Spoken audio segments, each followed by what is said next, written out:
Assalamualaikum warahmatullahi wabarakatuh. Kembali bersama saya Karguna Purnama Harya di channel Hubud, Humor Budaya. Kriuk-kriuk, tidak lucu, garing, tapi ngangenin. Oke, kali ini nih sore ya, habis asar nih ya. Kali ini saya pakai baju apa namanya nih? Nggak tahu hijau atau biru ini, nggak tahu. Kalau kayaknya hijau nih ya, hijau kebiruan, nggak tahu lah. Kalau ke pantai selatan mungkin saya adalah orang yang sangat dicintai oleh Nyi Roro Kidul. Karena katanya Nyi Roro Kidul itu suka orang yang pakai baju hijau katanya ya. Nah, apa namanya? Sekarang saya ingin apa namanya? Membahas tentang bahasa tubuh ya. Ternyata wah, Indonesia itu sangat kaya sekali dengan budaya, dengan berbagai macam suku gitu ya, daerah, kebiasaan, adat istiadat, termasuk bahasa tubuhnya pun ada beragam, beda-beda gitu ya.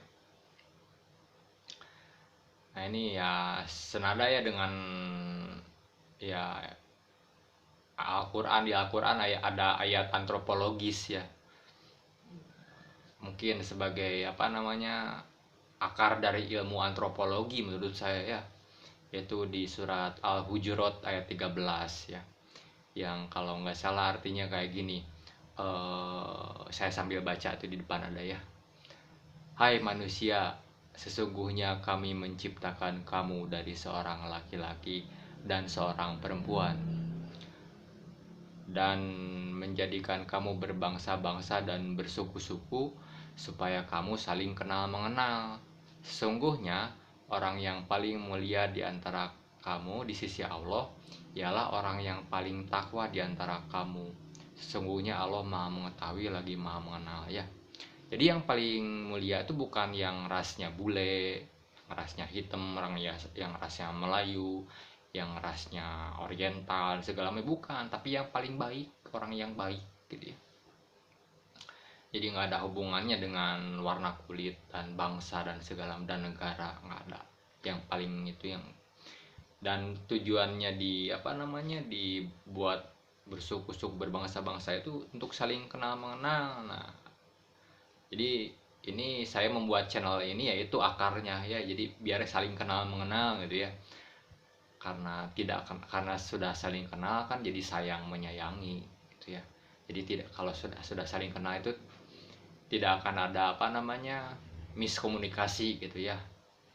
Karena saking banyaknya suku-suku dan bangsa dan bahasa gitu ya, jadi bisa jadi terjadi miskomunikasi ya, seperti yang saya alami gitu ya di Makassar ya. Kembali ke Makassar nih ya. Jadi saat itu saya pas pindah kontrakan gitu ya, saya baru menyadarinya di sana gitu ya. Pas pindah kontrakan ke Goa nih ya, di Makassar, dari apa kotanya ke Goa gitu ya. Nah di Goa itu saya bingung cari kontrakan. Ya udah katanya ada apa namanya makelar kontrakan, nggak apa-apa lah, harga agak naik juga, biar yang penting saya mudah nyari kontrakan gitu ya. Nah saya ketemu dia mengenalkan dirinya dengan sebutan Daeng Siama, tahu nama aslinya gitu ya. Pokoknya dia terkenalnya di wilayah itu Daeng Siama gitu ya. Nah kemudian pas saya tanya,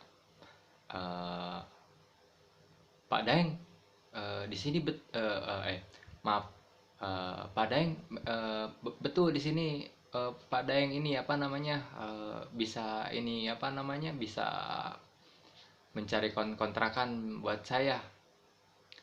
Langsung ya Pak Daeng Siama itu bilang bilang apa memberikan bahasa tubuhnya kayak gini.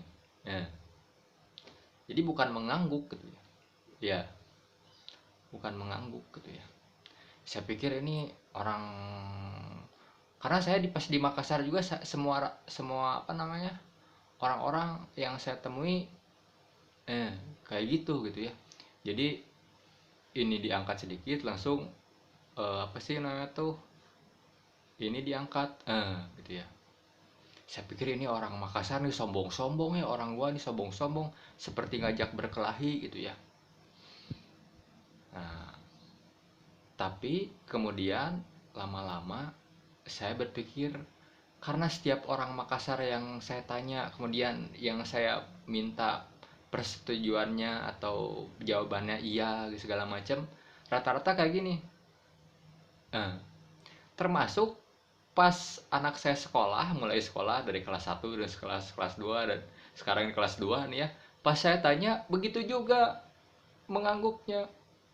Kalau kalau di Jawa itu, Jawa ya, di Jawa Barat, di Pulau Jawa lah, rata-rata orang mengangguk kalau ditanya iya atau kalau iya itu mengangguk iya gitu ya. Nah, anak saya pasti, ini kamu mau ke sana nggak? Nah, jadi bukan mengangguk gitu ya. Dan ternyata di Makassar itu untuk mengangguk dan menyetujui itu bukan bukan mengangguk kayak gini, tapi eh, dan itu bukan sombong, ternyata memang seperti itu. Seperti halnya di India, orang India menyatakan persetujuannya gini, eh kan kalau di kita bukan geleng-geleng gitu. Kalau di India aja aja itu berarti iya gitu ya. Ada lagi itu apa, kayak di apa Nepal gitu ya. Orang Nepal pas ada tentara Inggris datang gitu ya, zaman dulu banget gitu ya, mereka bertepuk tangan. Tentara Inggris dan segala macamnya merasa disambut dengan meriah. Ternyata rakyat Nepal tepuk tangan itu bukan untuk menyambut tapi untuk mengusir setan. Jadi begitu ya. Jadi kalau ke Makassar, orang Makassar itu baik-baik dan tidak sombong. Memang apa namanya, memang untuk mengangguk dan menyetujui sesuatu, orang Makassar memang orang ya, orang Makassar ya, memang seperti itu. Kayak gitu. Atau mungkin rata-rata Sulawesi, kayak karena di Kendari pun saya apa namanya, mendapati hal yang sama. Kayak gitu kalau iya itu ya. Kalau di Bandung kan kalau di India gitu ya. Ya seperti itu ya. Beda-beda ya, tapi seneng saya gitu ya, kan jadi kenal mengenal, jadi kita hilang gitu ya, apa sih, rasa miskomunikasinya itu ya. Terima kasih. Assalamualaikum warahmatullahi wabarakatuh.